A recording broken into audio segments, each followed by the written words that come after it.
నమో తస్స భగవతో అర్హతో సమ్మా సంబుద్ధస్స. ఇంతకుముందు బుద్ధుడు ఎలా అవుతారు, బుద్ధుడు అవ్వడానికి కావాల్సిన పుణ్యపారమితలు ఏంటి, ఇంకా ఆయన బోధిసత్వుడిగా ఉన్న చివరి జన్మ వేషాంతర రాజుగా ఉంటాడు.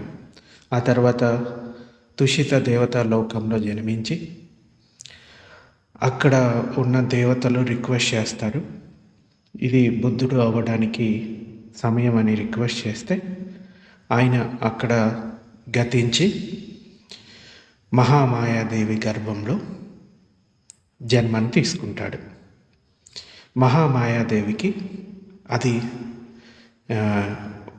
ఒక ఏనుగు పద్మాన్ని తీసుకొని వస్తున్నట్లుగా ఒక స్వప్నం వస్తుంది, అంటే కళ వస్తుంది. సో ఆ కళ తను తెల్లవారిన తర్వాత మహారాజుతో చెప్తుంది, నాకు రాత్రి ఈ స్వప్నం వచ్చింది అని. అయితే మహారాజు శుద్ధోదన మహారాజు అక్కడ ఉన్న 64 అంటే 64 మంది బ్రాహ్మణులను పిలిపించి వాళ్ళకి అన్ని రకాల భోజనాలు ఇంకా దానాలు సమర్పించి ఈ విధంగా చెప్తాడు, మహారాణికి ఒక స్వప్నం వచ్చింది, దానివల్ల ఏం జరుగుతుంది అని అక్కడున్న బ్రాహ్మణులను అడుగుతారు. వాళ్ళు వాళ్ళ శాస్త్రాలు చెక్ చేసి, మహారాజా చింతించకు, మహామాయాదేవి గర్భవతి అయింది, గర్భంలో ఉన్నది మగపిల్లవాడు, ఆడపిల్ల కాదు, మీకు పుత్రుడు పుడతాడు, అతడు ఇంటిలో ఉంటే చక్రవర్తి మహారాజు అవుతాడు, ఒకవేళ ఇంటిని వదిలి ప్రవజితుడైతే మాత్రం లోకాలకి జ్ఞాన మార్గాన్ని తెరిచే బుద్ధుడు అవుతాడు అని వాళ్ళు చెప్తారు. ఈ విధంగా 32 మహాపురుష లక్షణాలతో బుద్ధుడు జన్మించడం జరుగుతుంది. బోధిసత్వుడు ఎప్పుడైతే తల్లి గర్భంలో ప్రవేశించాడో ఆ తర్వాత మహామాయాదేవికి పురుషుల పట్ల ఎటువంటి రాగం కలగలేదు. అన్నింటిని మించి లాభాన్ని, కీర్తిని పొంది ఆమె సుఖంగా నిర్మలంగా ఉంది. బోధిసత్వుడు అంటే ఉన్న ఆ ప్లేస్ ఏదైతే ఉందో గర్భము, అది ఒక చైత్య గర్భం లాంటిదన్నమాట. ఇతర ప్రాణులు దానిలో నివసించడానికి కానీ అనుభవించడానికి కానీ అవకాశం ఉండదు. అందువలన బోధిసత్వుని తల్లి బోధిసత్వుడు జన్మించిన 7 రోజులకి చనిపోయి తుషిత దేవతాలోకాన్ని అంటే స్వర్గాన్ని చేరుకుంటుంది.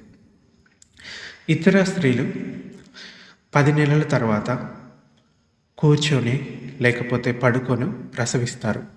కానీ బోధిసత్వుని తల్లి అలా కాక 10 నెలలు గడిచిన తర్వాత నిలబడి ప్రసవిస్తుంది. ఇది బోధిసత్వుని యొక్క తల్లి ఉండే లక్షణాలు అన్నమాట. ఇలా ఉంటాయి ఆ తల్లికి. అంటే బుద్ధుడు పుట్టే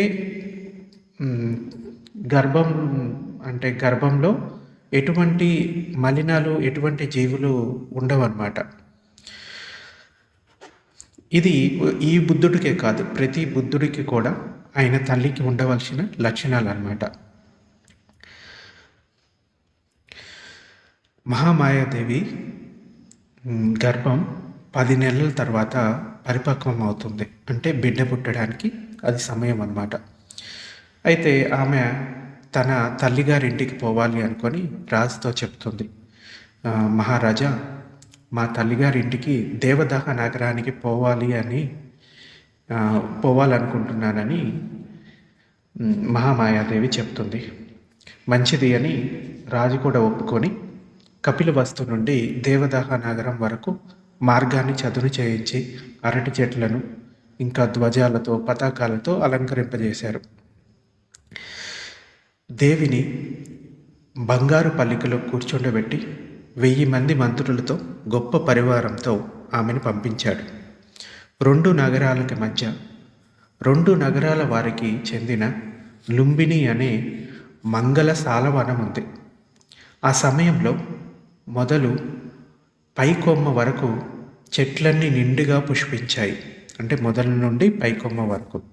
కొమ్మల మధ్యలో, పూల మధ్యలో 5 రంగుల తుమ్మెదలు, నానా రకాల పక్షులు మధుర స్వరంతో కూస్తూ తిరుగుతున్నాయి. అది చూసిన తర్వాత మహామాయాదేవి కొంచెం సేపు అక్కడ సేద తీరాలి అనుకుంటుంది. అక్కడున్న వారికి చెప్తుంది, మంత్రులకి. వారు మహారాణిని ఆ శాలవనంలోకి తీసుకొని పోతారు. అయితే ఆమె మంగళ సాల వృక్షం మొదటికి పోయి సాల వృక్షపు కొమ్మను పట్టుకోవాలి అనుకుంటుంది.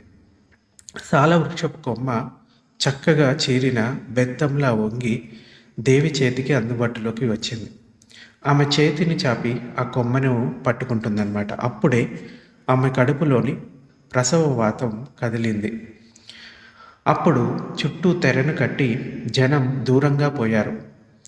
సాల వృక్షపు కొమ్మను పట్టుకొని నిలబడి ఉండగా ఆమె ప్రసవించింది. అదే క్షణంలో నలుగురు విశుద్ధ చిత్త దేవతలు సువర్ణ జలాన్ని తెచ్చి అందులో బోధిసత్వుని తీసుకొని తల్లి ముందర నిలిపి, సంతోషించు దేవి, నీకు గొప్ప పుత్రుడు ఉదయించాడు అని చెప్తారు. సాధారణంగా ప్రాణులు తల్లి కడుపు నుండి వచ్చేటప్పుడు మురికిని అంటుకొని వస్తారు. కానీ బోధిసత్వుడు అలా రాలేదు.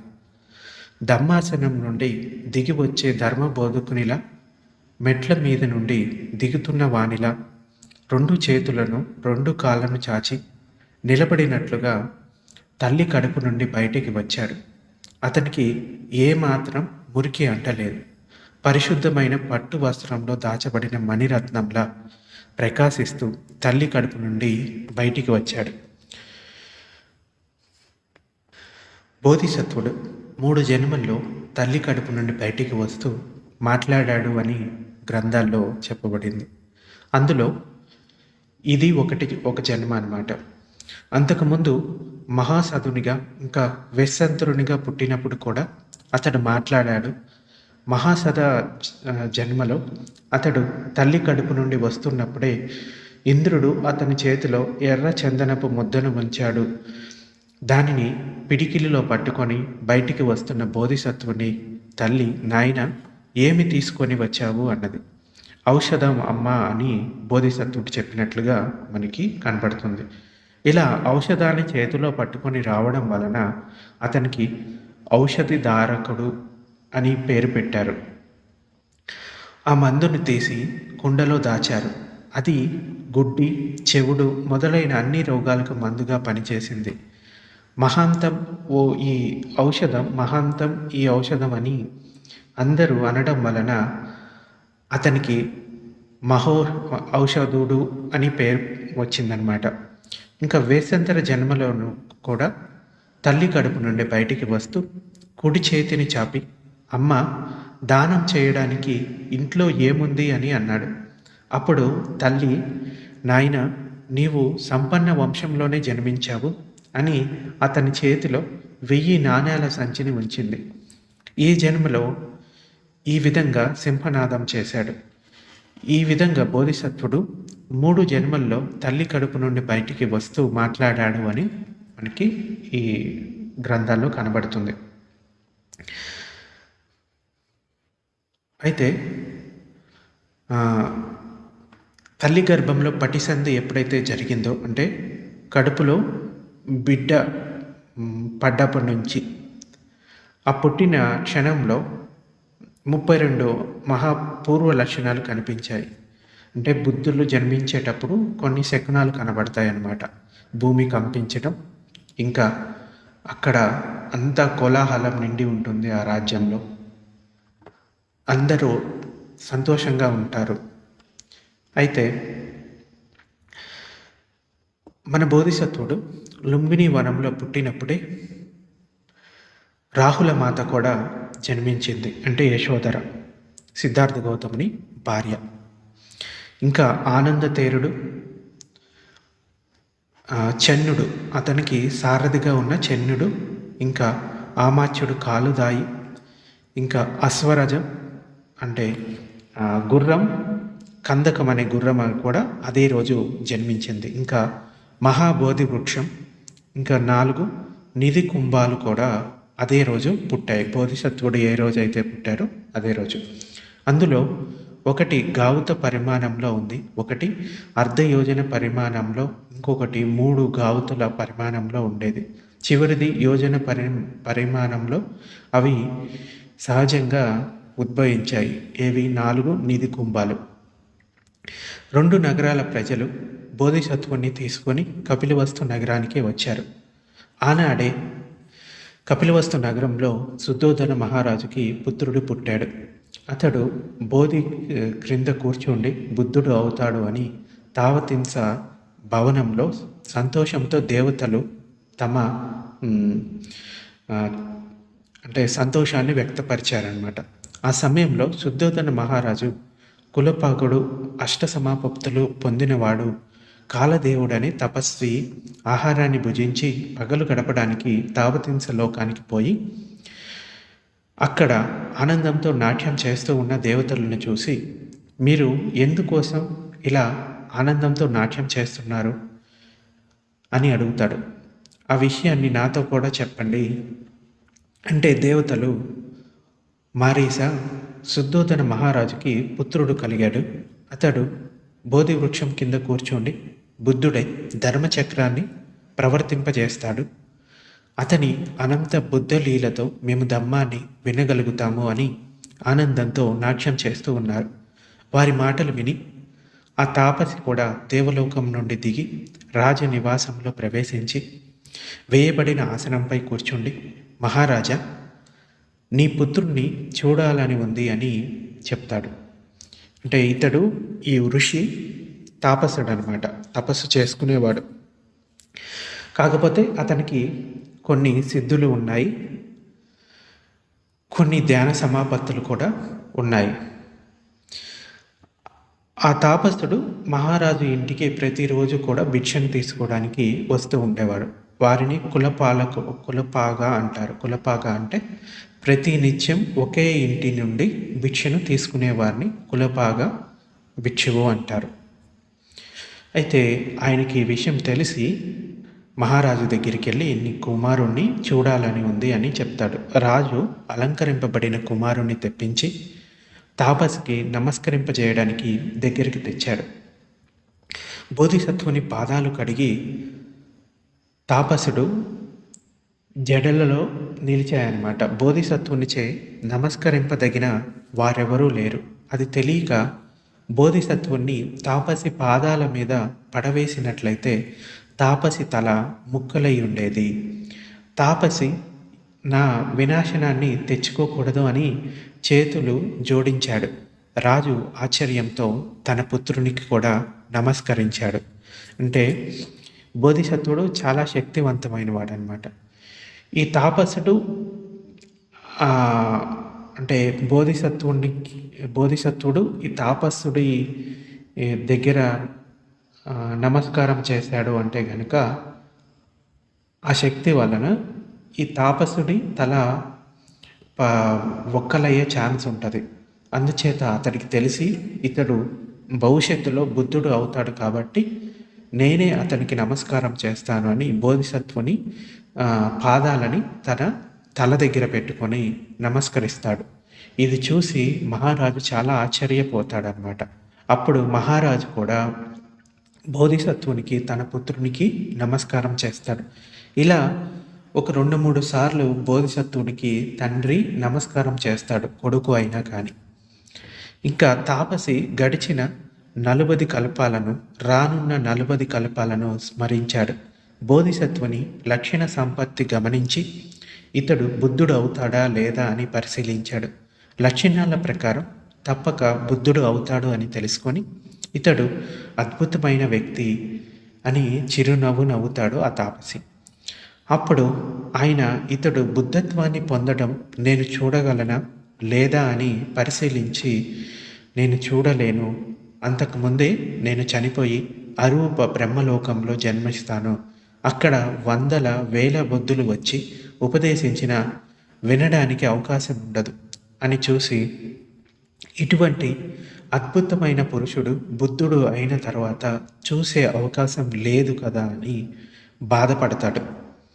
ఆ దగ్గర ఉన్నవారు అది చూసి, అయ్యా, ఇప్పుడే నవ్వి ఇప్పుడే ఏడుస్తున్నారు, ఏమైంది బంతే అని అక్కడ ఉన్న వాళ్ళు అడుగుతారు.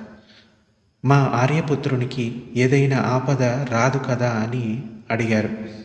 అతనికి ఏ ఆపద రాదు, తప్పక బుద్ధుడు అవుతాడు అని చెప్తాడు. అయితే మరి ఎందుకు ఏడ్చారు? బుద్ధుడు అయిన తర్వాత ఇతన్ని చూసే అవకాశం నాకు లేదు, నాకు గొప్ప నష్టం కలుగుతుంది అని నా గురించి దుఃఖించాను అని చెప్తాడు. అప్పుడు అతడు, ఈ తాపసి, నా బంధువుల్లో ఎవరైనా బుద్ధుడైన తర్వాత ఇతన్ని చూసే అవకాశం ఉందా లేదా అని చూసి తన మేళ నుండి ఆ అవకాశం ఉందని, అంటే అతనికి అవకాశం ఉందని గ్రహించాడు. అతడు చెల్లెలి ఇంటికి పోయి చెల్లెలిని, నీ పుత్రుడు నాలకుడు ఎక్కడా అని అడుగుతాడు. అయ్యా, ఇంటిలోనే ఉన్నాడు అని చెప్తుంది. పిలువు అని పిలిపించుకొని తన వద్దకు వచ్చిన ఆ యువకునితో ఇలా అన్నాడు, నాయన, శుద్ధోదన మహారాజు ఇంటిలో పుత్రుడు జన్మించాడు. అతడు బుద్ధాంకురం. 35 సంవత్సరాల దాటిన తర్వాత అతడు బుద్ధుడు అవుతాడు. నీవు అది చూస్తావు. నువ్వు ఇప్పుడే ప్రవచించు, అంటే ఈరోజే ప్రవచించు.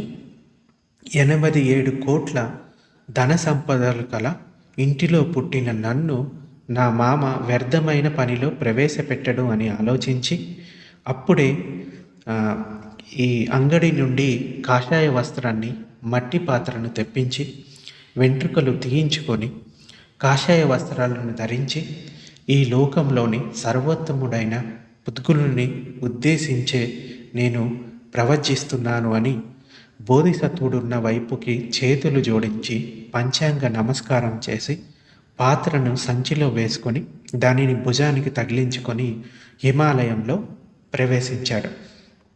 సిద్ధార్థుడు అభిసంబోధిని పొందిన తర్వాత అతన్ని ఆశ్రయించి అర్హంతత్వాన్ని పొంది సువర్ణ పర్వతం వద్ద నిలిచి మిగిలిన 7 నెలల ఆయువుని పూర్తి చేసుకొని అనుపాది శేష నిర్మాణాన్ని పొందాడు.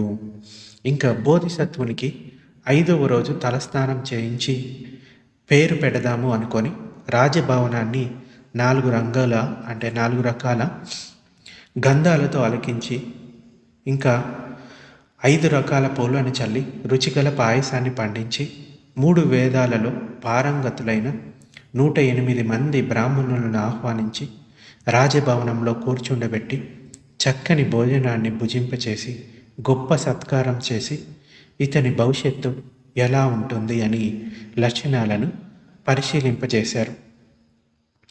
అయితే వారిలో రామ, ధ్వజ, లక్షణ, మంత్రి, కొండన్న, ఇంకా భోజ, సుయామ, సుదత్తులనే పేరు గల షడంగాలను వివరించే 8 మంది బ్రాహ్మణులు ఉన్నారు.